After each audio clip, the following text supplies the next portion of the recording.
안녕하십니까. 오늘 151번째 독서 모임 진행을 맡은 이정숙입니다. 반갑습니다. 네, 이여령 선생님의 마지막 수업입니다. 먼저 첫째 시간에는 108쪽 생각이 많으면 무거워지는데 지는 게 아니라 가벼워진다. 이거랑 두 번째, 인문학은 액세서리가 아니다. 여기에 대해서 토론을 해보겠습니다. 거기에 대해 가지고 무겁게 느끼고 못한다라고 생각해버리면 거기서 그만일 텐데, 그 부분에 대해서 이제 도전을 하고 경험을 쌓았을 때 하면 되네, 다들 할 수 있네, 이런 걸 통해서 내가 못한다는 그 부분 또한 내려놔야 된다. 그리고 거기에 대한 내 생각을 다시 정립할 필요가 있다라는 거. 그 힘은 어디서 왔죠? 그렇겠네요. 그 힘은 어디서 왔죠? 어디서 왔을까요? 돈 얘기까지 이러기까지 많은 이야기들을 듣게 돼요. 그러면 저도 생각이 많아져요. 그러다 보면 이제 또 선택하는 부분이 있어가지고 또 그 생각이 복잡해서. 그런데 어떤 그 컨설팅에 있어서 방향성이 보면 고객을 향한 어떤 고객의 입장에서 어떤 그런 방향성이 분명하면 그 모든 것들이 다 잘라지면서 생각이 가벼워진다는 생각을 여러분들에서 하게 되더라고요. 내가 쓰면은 내 삶이 여기서 강도 나니까 사람들이 소품 될 수도 있잖아. 그게 사람들 모르겠네. 인문학은 관계합니다. 관계 속에서 덕분에 깨닫는 감사합니다. 우리가 살아가면서 가장 직접적으로 겪게 되는 언어라든지 문화라든지 이게 가장 와닿는 부분이잖아요. 이건 자기대로 네. 내대로 그러니까 나는 내 삶이잖아. 내 삶. 작가는 관계가 관계가 있고. 공감을 해서 받아들일 수 있으면 받아들이고 안 받아들일 수 있으면 못 받아들이고. 그래 보면 이 책에 있잖아요. 과학하는 사람, 정치하는 사람, 경제하는 사람이 문학을 알아야 된다는 게 포인트로 와닿았어요. 그 무서운 감정이 없다니까. 각자마다 다 다르지만 어떤 사람은 무서워갖고 정말로 그 속에서 무서움을 느끼면서 그걸 나와가 얘기를 하는데 나는 생각을 그게 안 했기 때문에 그걸 왜 무섭다고 느끼지를 못하는 거야. 그렇게 사람들마다 생각의 차이가, 시각의 차이가 엄청나다는 거지. 하나의 경험을 하더라도. 그래도 보면은 생각을 올바르게 이렇게 가지고 내 생각을 올바르게 가볍게. 근데 우리는 지금 생각이 전다.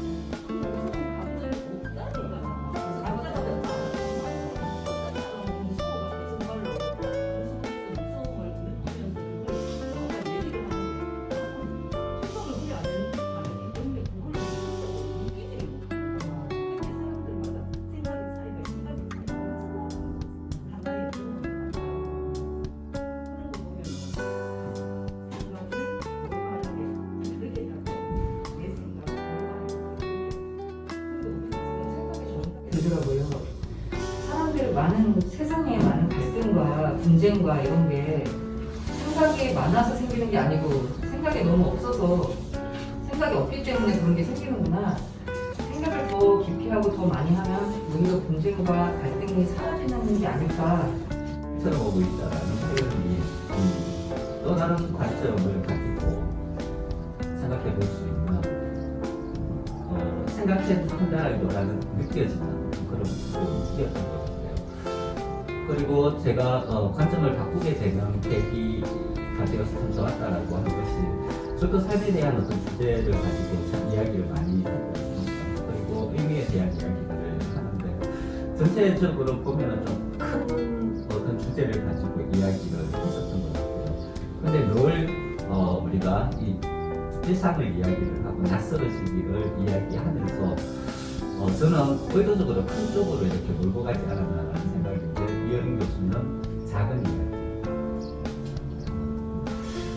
그 부분을 이야기하는데 제 뒤통수를 치더라고요. 그럼 난 지금까지 정말 삶을 이야기하는 거였나? 내가 이야기하고 싶었던 삶에 대한 질문이 있고 우리 모두가 나와 함께 알았으면 깨달았으면 하는 그 삶의 지혜가 무엇이었을까?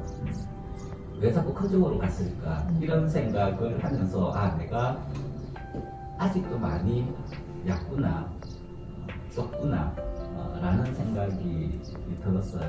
그래서 케이스 바이 케이스 이야기를 하면서 작은 이야기를 통해서 실제 그 속에 우리 삶이 다 들어있으니까 그걸 발견할 수 있는 그런 해안이, 그게 해안을 갖는 것이 어찌 보면 삶에 대한 진정한 공부이고 자세구나 라는 걸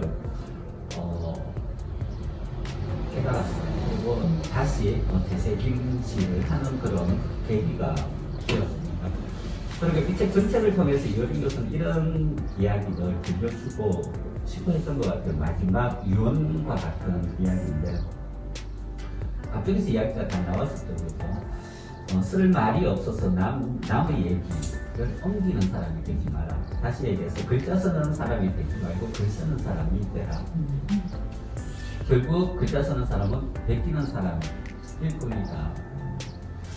꼭 글 쓰는 데만 해당이 되는 얘기는 아니다라고 생각해요. 우리 삶을 본다라면 실제 우리가 따라다니기가 많지 않습니까? 가장 그 대표적인 우리의 그 모습들이 비교하는 모습들인데 그것을 아주 이 글쓰기에 비유를 하면서 삼천체를 이야기하는 것 같아요. 이것이 이제 작은 이야기입니다. 그러면서 저도 제 자신을 한번 돌아봤어요. 나는 삶을 어떻게 대하는가. 했더니 베끼는 부분들도 있고 또 나름대로 제가 삶을 새롭게 좀 새롭게라기보다는 삶 자체를 이해해보고 나름의 삶을 살려고 노력했던 그런 노력하고 있는 그런 흔적도 있는 것 같더라고요. 물론 그것이 다 함께 공존할 수밖에 없다라는 생각인데 비중을 우리 자세를 어느 쪽으로 둬야 할 것인가 라는 부분은 굉장히 큰 울림의 질문인 것 같아요. 그래서 나는 비유적으로 글씨를 쓰는 사람, 즉 베끼는 사람인가 글을 쓰는 사람인가, 이게 거의 우리가 이제 주체성과 관련된 부분일 텐데 그런 자세를 한번 돌아보고 그리고 앞으로 살아갈 때도 항상 이 질문을 저 자신에게 던져보면 우리가 조금은 나태해지고 싶고 또 관성적으로 이렇게 가려고 하고 멤버리즘에 빠지려고 할 때 뭔가 이 날카로운 바늘로 이렇게 살갗을 한번 찔러주는 그 정도의 어떤 역할은 충분히 할 수 있지 않을까. 아무리 우둔한 나라고 하더라도. 엄마가 니를 다 한다고 생각했는데 내가 니를 너무 무시했는 것 같다. 그래서 이런 것도 진짜 엄마가 표현 많이 하고 이런 일은 정말 네가 잘하는데 내가 뭐를 지금이라도 엄마 알았으니까 너무 좋다. 그러면서 그래 저도 엄마를 너무 간섭했는 것 같은데 자기도 이제 엄마가 뭐 사진 찍는 것도 막 얘도 찍고 저도 찍고 자기는 꼭 찍을 때만 찍어야 되는데 슬쩍 찍고 이런 거막 틀리는 거야. 그러면서 이렇게 공부도 안 찍고 계속 이렇게 슬쩍 들어가고 이런 것들을 부끄럽고 보면 자기는 막 미칠 것 같은 이런 상황이 많아. 왜 그랬대요? 그 부분을 정말 엄마가 미안하다. 내가 엄마가 이렇게 살다 보니 엄마는 그래 눈치껏 재치껏 그래 사는 것도 엄마는 괜찮다고 생각했는데 네 관점이 그렇다면 20대 돼서 그래 니도 엄마 존중해주고 나도 미안해 존중해서 그렇게 하자 이러면서 이제 서로의 간섭을 이제 점점 덜하게 되면서 이제 올 때는 이제 좀 기분 좋게 들어가는 그런 경험이 있어요. 그러니까 내가 내 자식을 안다는데 아는 게 정말 너무 작고 부모님이랑 해가지고 책에 대한 내용 집중적으로 얘기하는 줄 알았거든요. 주거리라든가 책에 대한 내용을 얘기하는 줄 알았는데 여러 가지 정해진 건 있는 것 같아요. 여러 가지 얘기들을 다 하시는데 3시간 동안 이 긴 시간 동안 하느라는 게 좀 대단하다 싶고요. 자기 혼자만 있을 때 이제 뭘 하냐 이런 말씀을 물으셨는데 이 독서 토론회라서 그런지 다 그냥 쉬운 이런 활동들을 안 하고 뭔가 의미 있는 일들을 다 하는 것 같아요. 혼자 있을 때도 뭔가 좀 그런 거 해야 되나 이런 생각도 들고 계속 오고 싶어 했고 생각도 좋은 시간이라고 한번 추천도 많이 해주셨는데 계속 차이를 누르다 보니 이제 오늘 처음 참석하게 됐고요. 그런 내용을 떠나서 자기 생각을 발표하는 시간이라서 제가 한번 살아봤어요. 저도 읽고 참석하려고. 근데 책이 너무 어려운 거예요. 저는 두 페이지 있다가 말고 또 한 페이지 있다가 결국은 책을 다 못 읽어가지고 참석을 못했는데 오늘 와보니 책을 다 못 읽어도 참석 가능하는구나 많이 알게 되었고, 네, 뭐 경험 많은 선생님들하고 이런저런 대화 나누면서 보고 듣는 게 저한테 많은 도움이 될 거는 같습니다. 너무 유익한 시간이었습니다. 감사합니다.